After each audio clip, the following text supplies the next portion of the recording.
ओम श्री विष्णवे नमः। हरे कृष्ण। आप सभी का दिन शुभ हो। आज दिनांक है 9 मई और दिन है शुक्रवार। आज विशाख मास का 27वां दिन है और आज द्वादशी तिथि दोपहर 2:56 तक रहेगी। उसके बाद में त्रयोदशी तिथि प्रारंभ हो जाएगी। हिंदू धर्म में शुक्रवार का दिन माँ लक्ष्मी जी और संतोषी माता को समर्पित होता है। तो आज के अध्याय का शुभारंभ करने से पहले आप सभी सुनिए वैभव लक्ष्मी व्रत की संपूर्ण कथा। एक बार एक बहुत बड़ा शहर था। इस शहर में लाखों लोग रहते थे। पहले के जमाने के लोग साथ साथ रहते थे और एक दूसरे के काम भी आते थे। लेकिन नए जमाने के लोगों का स्वरूप ही अलग सा है। सब अपने अपने कामों में लगे रहते हैं। किसी को किसी की कोई परवाह ही नहीं। घर के सदस्यों को भी एक दूसरे की परवाह नहीं होती है। भजन कीर्तन, भक्ति भाव, दया माया, परोपकार जैसे संस्कार कम हो गए हैं। शहर में बुराइयां बढ़ गई थी। शराब, जुआ, रेस, व्यभिचार, चोरी, डकैती आदि बहुत से अपराध शहर में होते रहते थे। कहावत है कि हजारों निराशा में एक अमर आशा छिपी हुई है। इस तरह इतनी सारी बुराइयों के बाद भी शहर में कुछ अच्छे लोग भी रहते थे। ऐसे अच्छे लोगों में शीला और उनके पति की गृहस्थी मानी जाती थी। शीला धार्मिक प्रकृति की और संतोषी महिला थी। उनका पति भी विवेकी और सुशील था। शीला और उनका पति ईमानदारी से जीते थे। वे कभी किसी की बुराई नहीं करते थे और प्रभु भजन में अच्छी तरह अपना समय बिता रहे थे। उनकी गृहस्थी आदर्श गृहस्थी थी और शहर के लोग उनकी गृहस्थी की सराहना किया करते थे। शीला का परिवार इसी तरह हंसी खुशी रह रहा था। पर कहा जाता है कि कर्म की गति अटल है। विधाता के लिखे लेख को कोई नहीं समझ सकता। इंसान का भाग्य क्षण भर में ही राजा को रंक बना देता है और रंक को राजा। शीला के पति के पिछले जन्म के कर्म भोगने बाकी रह गए थे कि वह बुरे लोगों से संगत कर बैठा। वह जल्द से जल्द करोड़पति होने के सपने देखने लगा। इसलिए वह गलत रास्ते पर चल पड़ा और करोड़पति होने के बजाय वह रोडपति बन गया। यानी रास्ते पर भटकते भिखारी की तरह उसकी स्थिति हो गई थी। शहर में शराब, जुआ, रेस, चरस, गांजा आदि बुराइयां फैली हुई थी। उसमें शीला का पति भी फंस गया। दोस्तों के साथ उसे भी शराब की लत हो गई। जल्द से जल्द पैसा वाला बनने के लालच में दोस्तों के साथ वह रेस, जुआ भी खेलने लगा। इस तरह बचाई हुई धनराशि, पत्नी के गहने, सब कुछ रेस जुए में उसने गंवा दिया। समय के परिवर्तन के साथ घर में दरिद्रता और भुखमरी फैल गई। अब सुख से खाने के बजाय 2 वक्त के भोजन के भी लाले पड़ गए और शीला को पति की गालियां खाने का समय आ गया था। शीला सुशील और संस्कारी स्त्री थी। उसको पति के बर्ताव से बहुत दुख हुआ, किंतु वह भगवान पर भरोसा करके बड़ा दिल रखकर दुख सहने लगी। कहा जाता है कि सुख के पीछे दुख और दुख के पीछे सुख आता ही है। इसलिए दुख के बाद सुख भी आएगा ही। ऐसी श्रद्धा और विश्वास के साथ शीला अब प्रभु भक्ति में लीन रहने लगी। इस तरह शीला दुख सहते सहते भगवान के ध्यान में अपना समय बिताने लगी। अचानक एक दिन दोपहर में उनके द्वार पर किसी ने दस्तक दी। शीला सोच में पड़ गई कि मुझ जैसे गरीब के घर पर इस समय भला कौन आया होगा। फिर भी द्वार पर आए हुए अतिथि का आदर करना चाहिए। ऐसे आर्य धर्म के संस्कार वाली शीला ने खड़े होकर द्वार खोला। देखा तो एक मांझी खड़ी थी। वे बड़ी उम्र की लगती थी, किंतु उनके चेहरे पर अलौकिक तेज निखर रहा था। उनकी आंखों में से मानो अमृत बह रहा हो। उनका भव्य चेहरा करुणा और प्यार से छलक रहा था। उनको देखते ही शीला के मन में अपार शांति छा गई। वैसे तो शीला इन मांझी को बिल्कुल भी पहचानती नहीं थी, फिर भी उनको देखकर शीला के मन में आनंद छा गया। शीला मांझी को आदर और सम्मान के साथ घर में लिवा लाई। घर में बिठाने के लिए कुछ भी नहीं था, इसलिए शीला ने सकुचाकर एक फटी हुई चादर पर उनको बिठाया। मांझी ने शीला से कहा, क्यों शीला, मुझे पहचाना नहीं? शीला ने थोड़ा हिचकिचाकर कहा, मांझी, आपको तो देखते ही बहुत खुशी हो रही है, बहुत शांति मिल रही है। ऐसा लगता है कि मैं बहुत दिनों से जिसे ढूंढ रही थी वे आप ही हैं, पर मैं आपको पहचान नहीं सकती। मांझी ने हंसकर कहा, क्यों बेटी, भूल गई?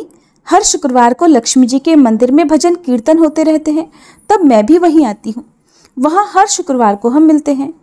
पति गलत रास्ते पर चलने लगा, तब से शीला बहुत दुखी हो गई थी और दुख के मारे अब वह लक्ष्मी जी के मंदिर भी नहीं जाती थी। बाहरी लोगों के साथ नजरें मिलाने में भी उसे शर्म आती थी। उसने माँ जी के कहने पर अपनी याददाश्त पर जोर दिया, लेकिन वह माँ जी उसे याद ही नहीं आ पा रही थी। तब माँ जी ने कहा, बेटी तू लक्ष्मी जी के मंदिर में कितने मधुर भजन गाती थी, अब तू वहाँ दिखाई नहीं देती थी, इसलिए मुझे लगा कि पता नहीं तू क्यों नहीं आती है, कहीं बीमार तो नहीं हो गई ना। ऐसा सोचकर ही मैं तुझसे मिलने चली आई हूँ। माँ जी के अति प्रेम भरे शब्दों से शीला का हृदय पिघल गया था। उसकी आंखों में आंसू आ गए और माँ जी के सामने वह बिलख बिलख कर रोने लगी। ये देखकर माँ जी शीला के पास गई और उसकी सिसकती पीठ पर प्यार भरा हाथ फेरकर सांत्वना देने लगी। माँ जी ने कहा, बेटी सुख और दुख तो धूप छांव की तरह होते हैं, धैर्य रखो बेटी। और तुझे परेशानी क्या है? तेरे दुख की बात मुझे सुना, तेरा मन हल्का हो जाएगा और तेरे दुख का कोई उपाय भी मिल जाएगा। माँ जी की बात सुनकर शीला के मन को बहुत शांति मिली।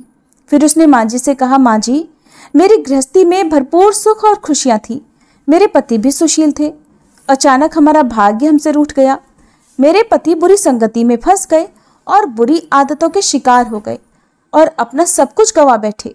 अब हम रास्ते के भिखारी जैसे बन गए हैं। ये सुनकर माँ जी ने कहा, ऐसा कहा जाता है कि कर्म की गति न्यारी होती है, हर इंसान को अपने अपने कर्म भुगतने ही होते हैं। इसलिए बेटी तू चिंता मत कर, अब तू अपने कर्म भुगत चुकी है और अब तुम्हारे सुख के दिन अवश्य आएंगे। तू तो माँ लक्ष्मी जी की भक्त है और माँ लक्ष्मी जी तो प्रेम और करुणा की अवतार हैं।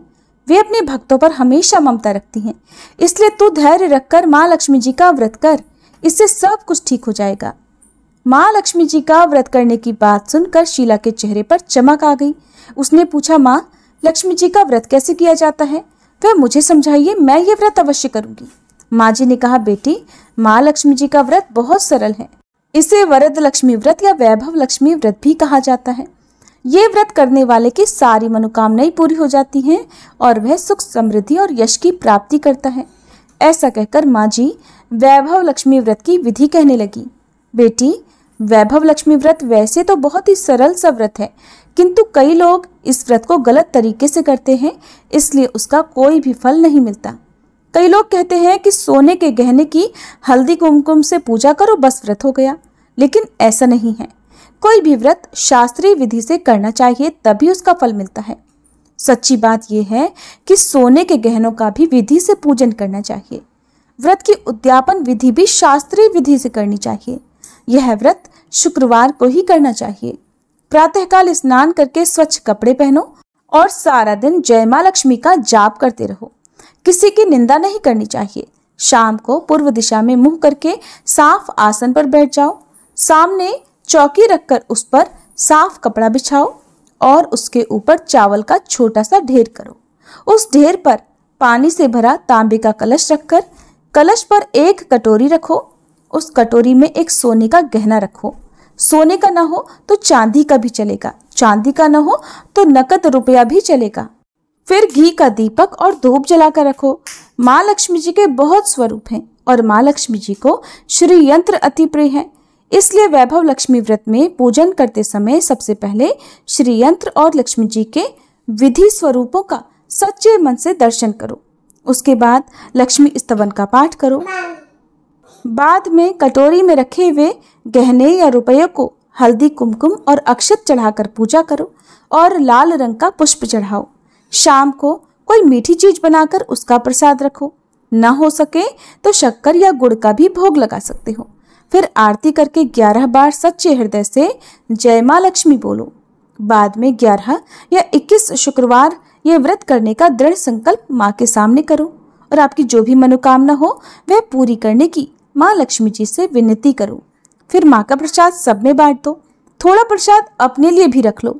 अगर आप में शक्ति हो तो सारा दिन उपवास रखो और सिर्फ प्रसाद खाकर शुक्रवार का व्रत करो। शक्ति ना हो तो एक बार शाम को प्रसाद ग्रहण करते समय खाना खा लो।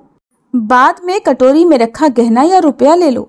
कलश का पानी तुलसी की क्यारी में डाल दो और चावल पक्षियों को डाल दो। इसी तरह शास्त्रीय विधि से व्रत करने से उसका फल अवश्य मिलता है। इस व्रत के प्रभाव से सब प्रकार की विपत्ति दूर होकर आदमी धनवान हो जाता है। संतान न हो तो उसे संतान की प्राप्ति होती है। सौभाग्यवती स्त्री का सौभाग्य अखंड रहता है। कुमारी लड़की को मनभावन पति मिलता है।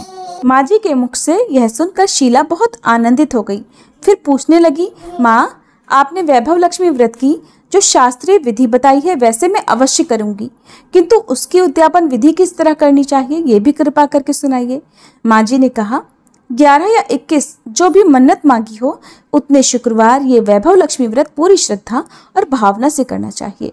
व्रत के आखिरी शुक्रवार को खीर का नैवेद्य रखो। पूजन विधि हर शुक्रवार को वैसे ही करते हैं जैसी आपने पहले व्रत में करी है।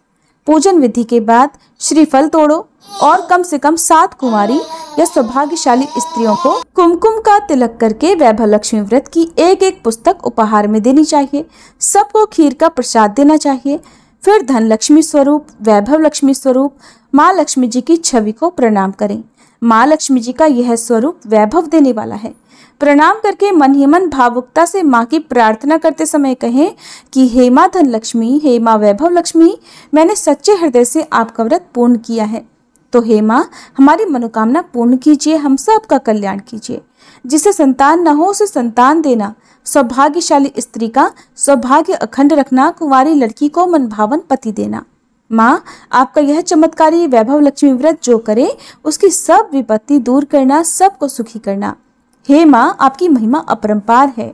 माँ जी से वैभव लक्ष्मी व्रत की शास्त्रीय विधि सुनकर शीला भाव विभोर हो उठी। उसे लगा मानो सुख का रास्ता मिल गया हो। उसने आंखें बंद करके मन ही मन उसी क्षण संकल्प लिया कि हे माँ वैभव लक्ष्मी, मैं भी माँ जी के कहे अनुसार श्रद्धापूर्वक शास्त्रीय विधि से वैभव लक्ष्मी व्रत 21 शुक्रवार तक करूंगी और व्रत की शास्त्रीय रीति के अनुसार उद्यापन भी करूंगी। शीला ने संकल्प करके जैसे ही आंखें खोली तो सामने कोई भी नहीं था। वह हैरान रह गई कि माँ जी कहाँ गई। वह माँ जी कोई दूसरा नहीं बल्कि साक्षात लक्ष्मी जी ही थी। शीला लक्ष्मी जी की भक्त थी, इसलिए अपने भक्त को रास्ता दिखाने के लिए माँ लक्ष्मी देवी जी का रूप धारण करके शीला के पास आई थी। दूसरे दिन शुक्रवार था। प्रातःकाल स्नान करके स्वच्छ कपड़े पहनकर शीला मन ही मन श्रद्धा और भक्ति से जय माँ लक्ष्मी का मन ही मन रटन करने लगी। सारा दिन किसी की निंदा नहीं की। शाम हुई तब हाथ पांव मुंह धोकर शीला पूर्व दिशा की ओर मुंह करके बैठी। घर में पहले तो बहुत सारे सोने के गहने थे, लेकिन पति ने गलत रास्ते पर चलकर सब गिरवी रख दिए थे। पर नाक की कील बच गई थी। नाक की कील निकालकर उसे धोकर शीला ने कटोरी में रख दी। सामने चौकी पर रुमाल रखकर मुट्ठी भर चावल का ढेर किया। उस पर तांबे का कलश पानी भरकर रखा। उसके ऊपर कील वाली कटोरी रखी। फिर विधि पूर्वक वंदना, स्तुति, पूजन वगैरह किया और घर में थोड़ी शक्कर थी, वह प्रसाद में रखकर वैभव लक्ष्मी व्रत किया। वह प्रसाद पहले पति को खिलाया। प्रसाद खाते ही पति के स्वभाव में अंतर आ गया। उस दिन उसने शीला को मारा नहीं, सताया भी नहीं। शीला को बहुत आनंद हुआ। उसके मन में वैभव लक्ष्मी व्रत के लिए श्रद्धा बढ़ गई थी। शीला ने पूर्ण श्रद्धा भक्तिभाव से 21 शुक्रवार तक व्रत किया। 21वें शुक्रवार को विधि पूर्वक उद्यापन विधि करके 7 स्त्रियों को वैभव लक्ष्मी व्रत की 7 पुस्तकें उपहार में दी।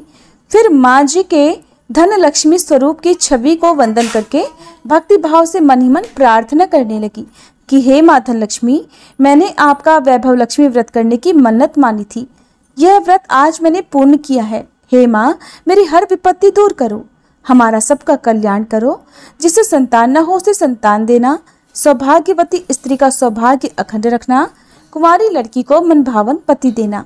जो कोई आपका यह चमत्कारी वैभव लक्ष्मी व्रत करे उसकी सब विपत्ति दूर करना, सबको सुखी करना। हे माँ, आपकी महिमा अपार है। ऐसा कहकर लक्ष्मी जी के धन लक्ष्मी स्वरूप की छवि को उसने प्रणाम किया। इस तरह शास्त्रीय विधि से शीला ने श्रद्धा से व्रत किया और तुरंत ही उसे फल भी मिल गया। उसका पति अब सही रास्ते पर चलने लगा और अच्छा आदमी बन गया तथा कड़ी मेहनत से व्यवसाय करने लगा। धीरे धीरे समय बदला और उसने शीला के गिरवी रखे गहने भी छुड़ा लिए। अब घर में धन की बाढ़ सी आ गई थी। घर में पहले जैसी सुख शांति छा गई। वैभव लक्ष्मी व्रत का प्रभाव देखकर मोहल्ले की दूसरी स्त्रियां भी शास्त्रीय विधि से वैभव लक्ष्मी का व्रत करने लगी। हे माँ धन लक्ष्मी, आप जैसे शीला पर प्रसन्न हुई उसी तरह आपका व्रत करने वाले सब पर प्रसन्न होना, सबको सुख शांति देना। जय माँ धन लक्ष्मी, जय माँ वैभव लक्ष्मी। अब सुनिए आज का महात्म्य। मुनियों ने पूछा, हे महर्षि, उस क्षेत्र में भगवान नरसिंह जी के स्थापित हो जाने पर फिर राजा इंद्रद्युम्न ने क्या किया, हम ये भी जानना चाहते हैं। जैमिनी जी बोले, राजा ने सबसे पहले इंद्र आदि देवताओं का आह्वान किया। 6 अंग, पद और क्रम सहित 4 वेदों के विद्वान सहस्त्रों ऋषियों और ब्राह्मणों को निमंत्रित किया। जो यज्ञ विद्या में कुशल और मीमांसा शास्त्र में परिनिष्ठित थे, सदाचारी, शुद्ध कुलीन और सत्यवादी वैष्णवों को भी आदरपूर्वक निमंत्रित किया। राजा का सभा भवन पत्थर का बना हुआ था। उसकी ऊंचाई बहुत अधिक थी और वह चूने से लीपा गया था। उसका विस्तार 2 कोस का था। उसमें नीचे की भूमि कहीं रत्नों से मढ़ी गई थी तो कहीं सोने से, और कहीं स्फटिक मणि से तो कहीं चांदी से। उस भवन के चारों ओर सुखपूर्वक उतरने के लिए सैकड़ों सीढ़ियां बनी हुई थी। शुभ दिन और शुभ नक्षत्र में सब सभासदों की बैठक बुलाकर राजा ने सबको यथायोग्य आसन दिया। जब सभी लोग अपने अपने स्थान पर विराजमान हो गए, सुखपूर्वक बैठ गए, तब राजा ने अपने पुरोहित के साथ उपस्थित होकर देवताओं, ऋषियों तथा राजाओं के बीच में रत्न सिंहासन पर बैठे हुए शचीपति इंद्र का दिव्य माला, चंदन, वस्त्र और आसन आदि के द्वारा सबसे पहले पूजन किया। इसके बाद वैष्णवों की पूजा की। फिर नारद जी और पुरोहित सहित उन्होंने इंद्र से कहा, हे देवेश्वर, मैं अश्वमेध यज्ञ द्वारा यज्ञ पुरुष भगवान श्री विष्णु का पूजन करूंगा। आप कृपया मुझे इसके लिए आज्ञा दें, और जब तक सहस्त्र यज्ञ पूर्ण ना हो जाएं, तब तक देवताओं सहित आप इस सभा भवन में निवास करें।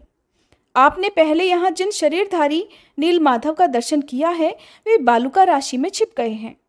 उनके पुनः प्रकाश में आने पर आप लोगों का भी कल्याण होगा, इसलिए मेरा सारा ये प्रयास है।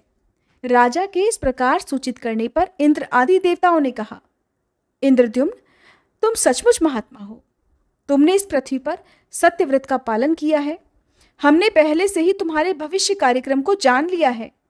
तुम्हारा ये कार्य तीनों लोकों को पवित्र करने वाला है। हम इसमें तुम्हारे सहायक होंगे। तुम भक्तवत्सल भगवान विष्णु का सहस्त्र अश्वमेध यज्ञों द्वारा सुखपूर्वक पूजन करो। इसके बाद राजा ने यज्ञ के आरंभ के लिए भगवान का पूजन किया।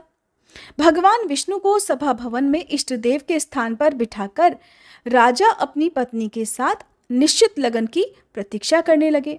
स्वस्ति वाचन हो जाने पर पुण्याह वाचन और आभ्युदयिक श्राद्ध संपन्न किया गया। उसके बाद सब सामग्री लेकर राजा ने ऋत्विजों का वरण किया।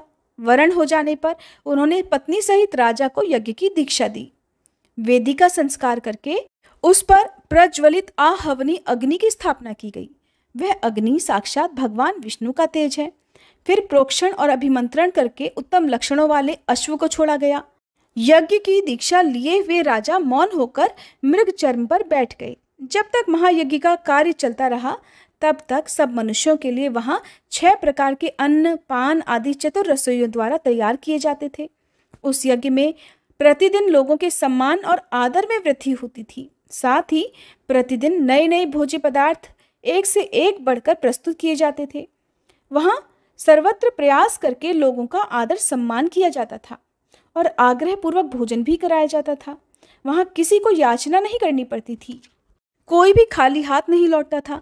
महाराज के महल सब मनुष्यों के लिए अपने घर के समान हो गए थे। भगवान श्री विष्णु की प्रसन्नता के लिए किए जाने वाले उस यज्ञ में यज्ञानुष्ठान में कुशल तथा सदाचार विभूषित विद्वान कार्य करते थे। अग्न्याधान से लेकर अवभृत प्रचार तक सब कार्य क्रमशः और विधि के अनुसार संपन्न हुए।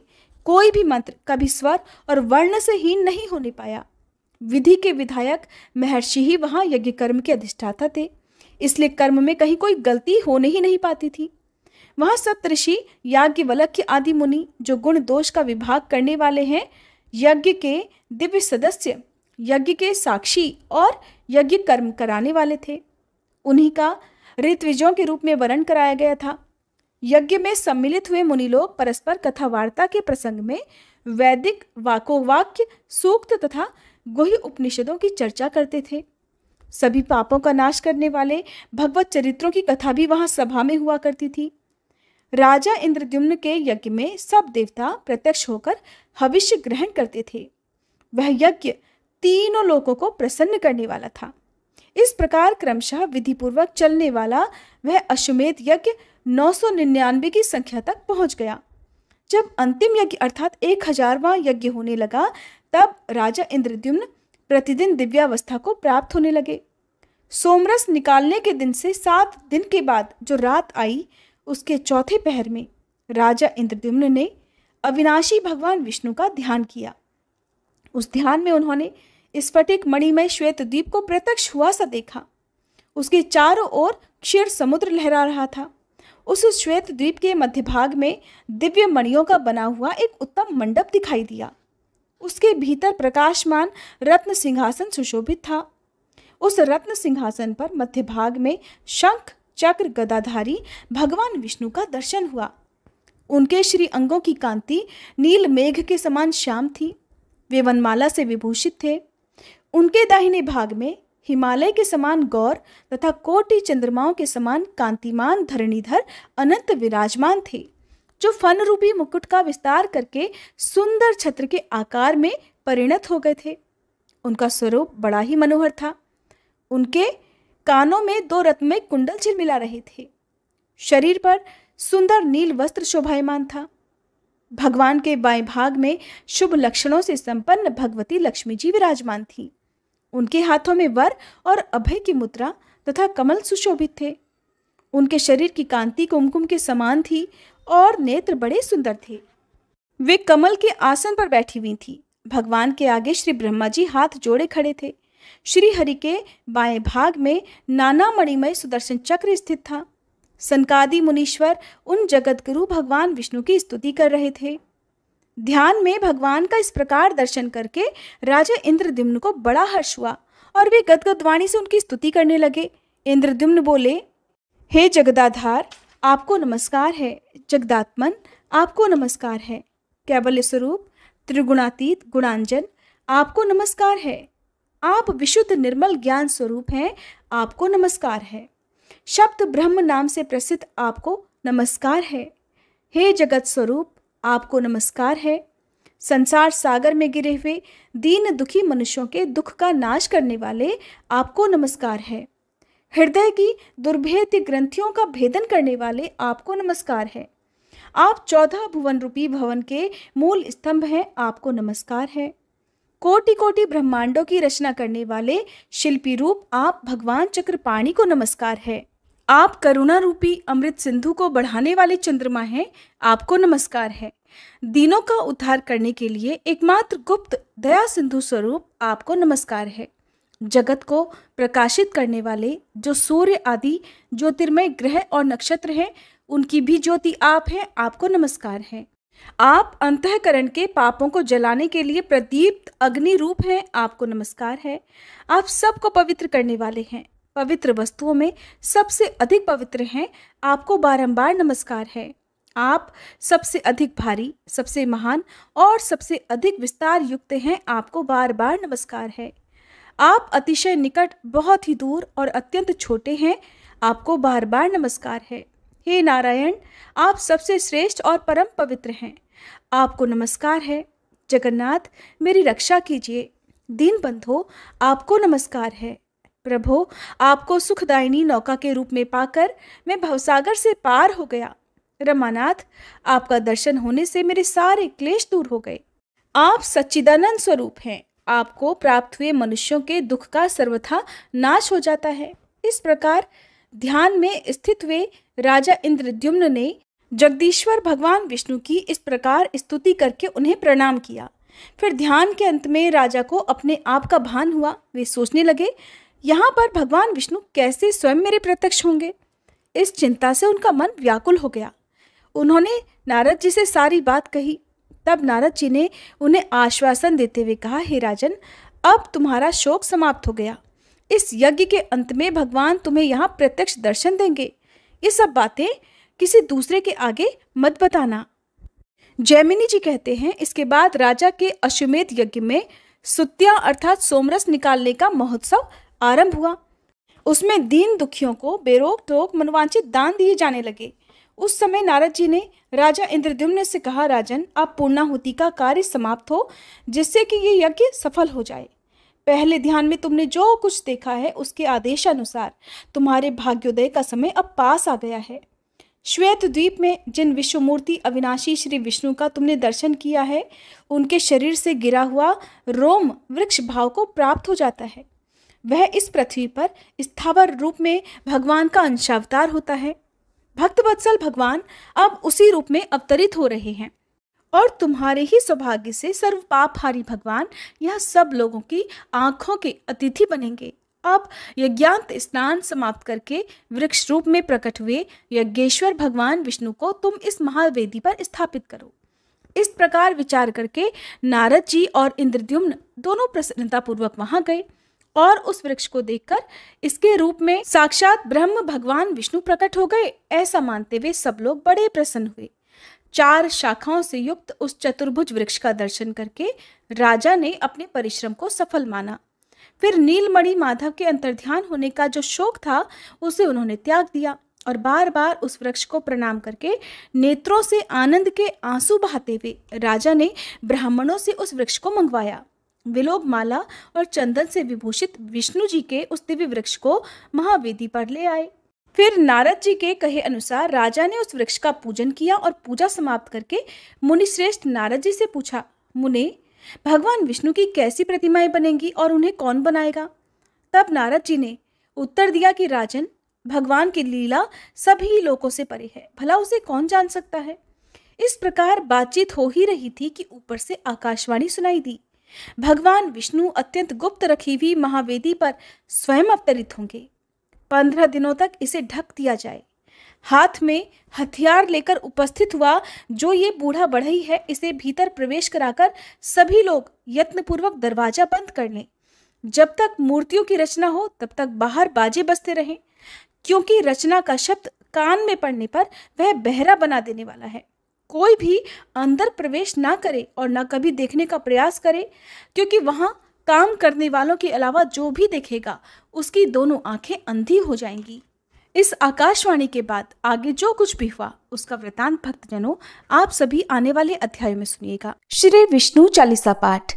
विष्णु सुनिए विनय सेवक की चितलाए, कीरत कुछ वर्णन करूं दीजे ज्ञान बताए। नमो विष्णु भगवान खरारी, कष्ट नशावन अखिल बिहारी।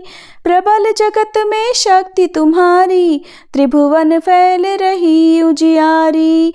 सुंदर रूप मनोहर सूरत, सरल स्वभाव मोहिनी मूरत। तन पर पीतांबर अति सोहत, वैजंती माला मन मोहत। शंख चक्र कर गदा विराजे, देखत दैत्य असुर दल भाजे। सत्य धर्म मद लोभ न गाजे, काम क्रोध मद लोभ न छाजे। संत भक्त सज्जन मन रंजन, धनुज असुर दुष्टन दल गंजन। सुख उपजाए कष्ट सब भंजन, दोष मिटाए करत जन सज्जन। पाप काट भव सिंधु उतारण, कष्ट नाश कर भक्त उबारण। करत अनेक रूप प्रभु धारण, केवल आप भक्ति के कारण। धरणी धेनु बन तुम ही पुकारा, तब तुम रूप राम का धारा। भार उतार असुर दल मारा, रावण आदिक को संहारा। आप वराह रूप बनाया, हिरण्याक्ष को मार गिराया। धर्मत्स्य तन सिंधु बनाया, 14 रत्नन को निकलाया। अमिलख असुरन द्वंद मचाया, रूप मोहिनी आप दिखाया। देवन को अमृत पान कराया, असुरन को छवि से बहलाया।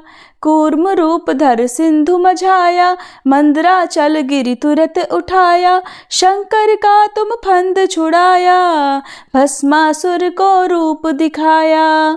वेदन को जब असुर डुबाया, कर प्रबंध उन्हें ढूंढवाया।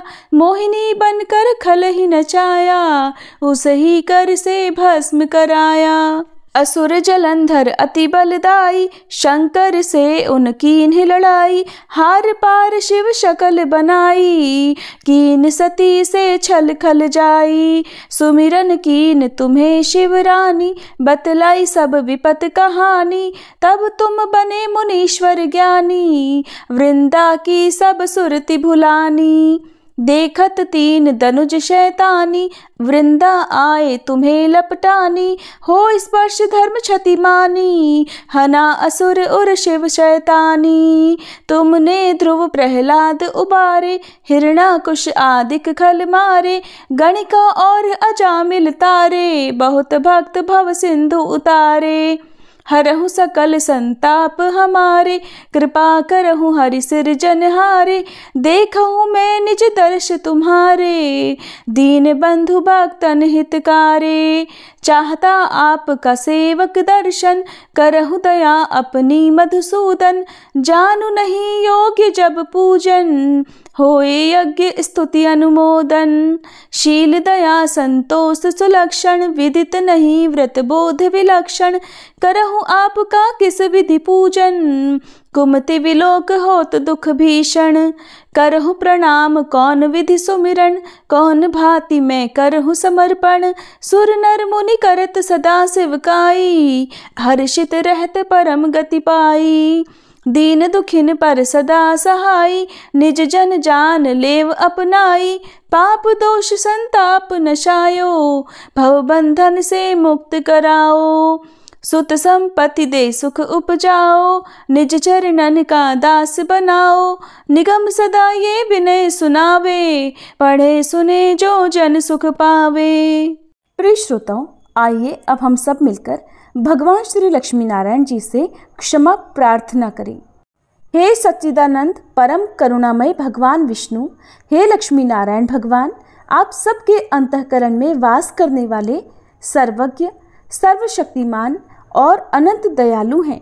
मैं आपकी इस अज्ञानमय बालिका ने जीवन के पथ पर चलते हुए अनगिनत बार अपने विचारों, वचनों और कर्मों से जाने अनजाने पाप, त्रुटियां और अपराध किए हैं। हे प्रभु, कभी किसी के साथ कटु व्यवहार किया, कभी अहंकार में कुछ ऐसा बोल गई जो आपकी मर्यादाओं के विरुद्ध था। कभी क्रोध आया, कभी मोह ने भरमाया और कभी लोभ ने मुझे आपके पथ से डगमगाया। परंतु प्रभु, आप तो क्षमाशील हैं। आप तो उसी को उठाते हैं जो गिर गया हो, उसी को थामते हैं जो भटक गया हो। हे श्री हरि, मैं स्वीकार करती हूँ कि मेरी बुद्धि संकीर्ण है, मन चंचल है, इंद्रियां आकर्षणों में बहक जाती हैं, परंतु मेरा हृदय बार बार आपके श्री चरणों की ओर ही लौट आता है। हे प्रभु, मैं आपकी शरण में हूँ। आपके बिना मेरा कोई सहारा नहीं, कोई गति नहीं। मुझ में यदि कोई गुण है तो वह आपके चरणों की भक्ति है। मुझ में यदि कोई शक्ति है तो वह आपके नाम का स्मरण है। आपकी कृपा के बिना मैं कुछ भी नहीं। इसलिए हे करुणा सिंधु, कृपया मुझ पर दृष्टि डालिए, मेरे समस्त पापों को क्षमा कर दीजिए। मुझे अपनी भक्ति में दृढ़ बनाइए और अपने प्रेम में बांध लीजिए। मैं न योग जानती हूँ, न यज्ञ, न तप, न व्रत। मैं तो केवल एक बात जानती हूँ कि आप मेरे हैं और मैं आपकी हूँ। यही संबंध मेरी आत्मा की अंतिम पहचान है। प्रेम से बोलिए श्री लक्ष्मी नारायण भगवान की जय, श्री कृष्ण भगवान की जय।